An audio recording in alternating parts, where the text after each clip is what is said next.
అదే RTV app వార్తల్ని క్షణాల్లో చదివే అవకాశం ఉంటుంది. ఒక న్యూస్ పేపర్, ఒక టెలివిజన్ ఛానల్ మీ చేతుల్లో ఎప్పుడూ ఉంటాయి.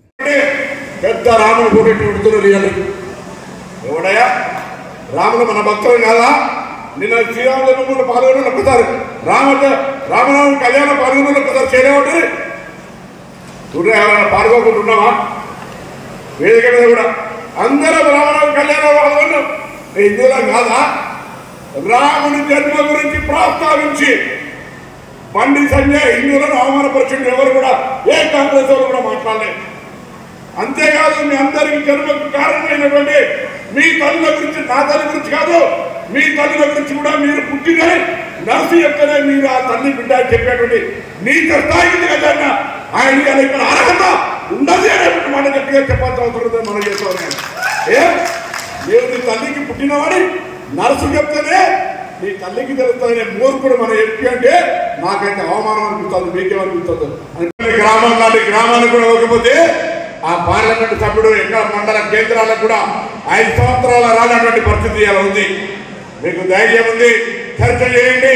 భారతీయ జనతా పార్టీ ఏం చేసింది, కేంద్ర ప్రభుత్వం ఏమిచ్చింది, ఈ రాష్ట్రానికి ఏం జరిగింది, ఈ గ్రామానికి ఏం జరిగిందని చర్చ చేసే విధంగా భారతీయ జనతా పార్టీ నాకోట్ల ఎక్కడ కార్యకర్త మేము ఇది చేసినామో చెప్పుకునే ధైర్యం లేకుండా ఓడించేటువంటి గ్రామంలో మీ బుద్ధులే ఓడగలుగుతుంది. టీఆర్ఎస్ పార్టీ 5 సంవత్సరాలు ఆయన కూడా ఎంపీ ఉన్నాడు వినోద్ కుమార్ గారు. ఏమనుకోవద్దు, ఓన్లీ కొంతమందికి మాత్రమే పరిమితమై అతని జిల్లా కానటువంటి వ్యక్తి కనీసం సిగ్గుండాలగా ఇక్కడికి వచ్చి పోటీ చేయడానికి అడుగుతా ఉన్నాడు.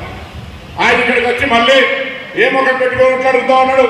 ప్రాజెక్ట్ బోర్డు చైర్మన్ 5 ఏళ్ళు ఉంటే, ఎంపీ 5 ఏళ్ళు ఉంటే, 10 ఏళ్ళు నీ ప్రభుత్వ అధికారం ఉన్నది. ఎవరికి ఏం చేసినాడు చెప్పి జిల్లాకు ఇక్కడ ఏం చేసినాడు చెప్పు. పార్లమెంటులో వినోదన్న గలం కావాలట రా, పార్లమెంట్లో నువ్వేం మాట్లాడినావో నువ్వేం మాట్లాడినావో బహిరంగ చర్చకి ఇక్కడనే సిద్ధమనే వాటి సందర్భంగా పరిగెత్తారు. ఆ ధైర్యం తీసుకుంటూ ఉన్నాను. 2 పార్టీలను మల్ల యుద్ధంలో ఏ విధంగా అయితే నాకౌట్ కొడతామో ఆ విధంగా గ్రామ స్థాయిలో బూత్ స్థాయిలో వాళ్ళ కార్యక్రమాలు ఏమి లేవని వల్ల బుద్ధి నార్మల్ కొట్టే విధంగా మీరు మీ కార్యక్రమం ఉండాలి. కాంగ్రెస్ పార్టీకి వస్తే ఆనాడు 2004 నుంచి 2016 రాజశేఖర రెడ్డి గారి నాయకత్వంలో మనం చెప్పిన ప్రతి మాట అమలు చేసిన వీళ్ళ ధైర్యంగా కళ్ళెగరేసుకొని చెప్పుకునే అనుకుంది. మరిన్ని వీడియోస్ కోసం ఛానల్ ని సబ్స్క్రైబ్ చేయండి. లేటెస్ట్ అప్డేట్స్ కోసం వాట్సాప్ ఛానల్ ని ఫాలో చేయండి. అండ్ లింక్ డిస్క్రిప్షన్ లో ఉంది.